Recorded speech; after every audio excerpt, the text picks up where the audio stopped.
G'day, I'm Adam Hills. Welcome to the last leg, Correspondents. Each week we take a risk by sending a young comedian out into the world to prepare their own report. And the reason it's risky is that there's every chance those comedians are so good they'll one day end up taking our jobs. I mean, as long as they're not disabled, me and you're all right, but you're screwed. This week's comedian, I should say on a personal level, Ivo Graham. They're all brilliant comedians that are doing this. He's one of my best friends in comedy. Right. He's a brilliant comedian. He supported me on tour. He's the most unreliable friend I've got in the world. He's the only person who has supported me. He was so late for one of our gigs that I had to go on first. He then arrived to a hero's welcome. It was unbelievable. Well, this week we're going deep into the world of one of Britain's longest-standing and most controversial traditions. And look, there are a lot to choose from. I mean, we could have made a report into why British people stand on the right on an escalator. Yes. Because you can always pick an Australian in London because we stand on the wrong side. Or, you know, we also laugh out loud when we realise you actually serve Fosters here. We love weak Australian imports, to be fair.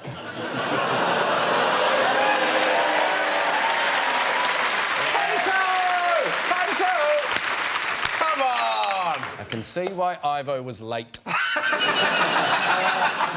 You can also pick an American over here because they're the ones smirking and taking photos of the word cockfosters. One thing that unites us, though, is our bemusement at British people dressing in fancy, outdated clothes and getting involved in some unnecessary pomp. We love a bit of that, the changing of the guards, the trooping of the colour, and every tourist's favourite, the really annoying taunting of a beefeater while trying to get a photo, which occasionally leads to the tourist getting an unexpected smack in the face. Every Saturday, Hillsy down there.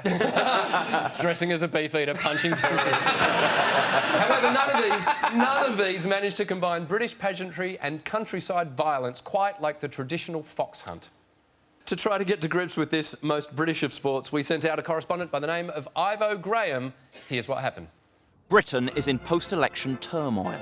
Currently, at the time of recording, we have the same Prime Minister as before, but with egg on her face, the DUP in her bed, and most of her manifesto pledges lost in a field of wheat. Let's talk, for example, about fox hunting. Now, I'm a plummy-voiced boarding school bell end. Not my words, the words of lots of people I've met. But stick this up your stereotype. I've never actually been on a hunt. I wasn't friends with the right people at school. Or anyone. But no worries, I thought. You can do it when you're older. Only for Blair to ban it in 2004, and all hope was lost. Until, in April of this year, Theresa May, the Queen of Hearts, proposed to repeal the ban, and I dared to dream once more. But is she going to go through with it? To investigate further, I've come to meet Ian, a hunting aficionado whose company has been kitting riders out for over 50 years. Hello, Ian. Hello, Ivo. Lovely to meet you. Lovely to meet you. I gather you're the man who's going to get me kitted up. I certainly am. Step upstairs. Wow. Ivo, I gather you want some leather boots. What size are you? Ideally a large 10 or a small 11. Right, I just have the ones exactly ready for you. They're handmade leather boots, full leather sole. Thank you. OK. Wow. It's a big one. Yes. It's a big one for a big head. Right, and that's got to stay on if you fall off. Excellent. OK. Thank you very much. Got to put some breeches on, so... I believe they're called jodhpurs, Ian, is that No, correct? they're breeches. I do apologise. 99 problems, but a britch ain't one. Here. You look the part. Right, last thing now is, of course, a hunting coat. Fantastic news. Around the time of the Hunting Act in 2004, was there a lot of talk about it in sort of amongst sort of huntsmen and the people who came to work with you? Oh, here? we went on demonstrations. Oh, yes. In London. And at the demonstrations against the Hunting Act, what were the key arguments? We were opposing the fact that they just do not understand. And I mean, as I say, it's not about killing the fox at all. The hunt is the centre of the social life around the village or whatever.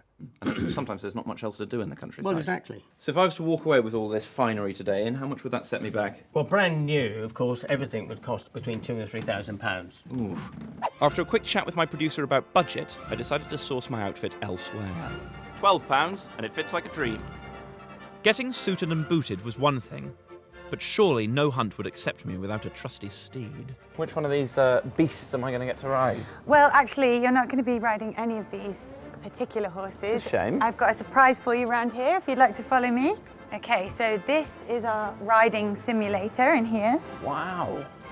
This sort of enormous fake horse. Yeah, that's exactly what it is. So it just helps you to learn the basics of riding before you get on a real horse. Reins into your left hand, so if you place your hand there, perfect. Oh my goodness. Yeah, great job. It's an absolutely enormous beast. Okay, and now legs away, don't keep gripping. Good. Perfect. Chin up. Chin up, Shoulders look ahead, back. feel proud, think of father. Do you think the fact that I'm wearing the uniform is subconsciously making me a better rider? I think so. Well, if you don't mind me saying, Jen, I look the part, I'm having a great time, I'm absolutely smashing it on the machine. I think I'm ready for a real horse. I think so too. Let's go. For the first time in my life, I was riding a horse, and I was absolutely loving it. The rising trot! The plan was coming together. Time to dismount and have a little chat. Do you think that fox hunting is one of the main issues facing the British public in 2017? No. If the Queen not said it was sure. OK, would you be on board? No, not at all. Would you say that the majority of the British people are behind fox hunting? Yes. Yes? I don't know. I think probably not. I would say no. I feel like I'm in a... Sorry. I think most people think it's a bunch of posh toffs. The general public hadn't been as impressed by my pomp and ceremony as I'd hoped. Time to get a professional to explain it to me.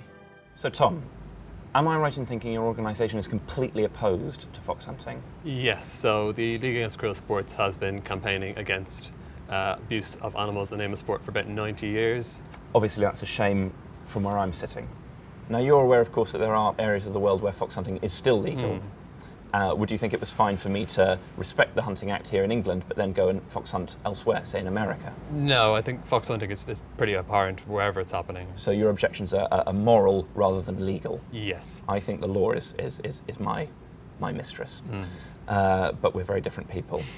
Is there any part of you that envies me for what I'm wearing and wishes you were wearing it yourself? No, and there is something called drag hunting. It doesn't involve chasing any animals. It's a human scent. They follow that. Do you think drag hunting is a pointless halfway house like vaping?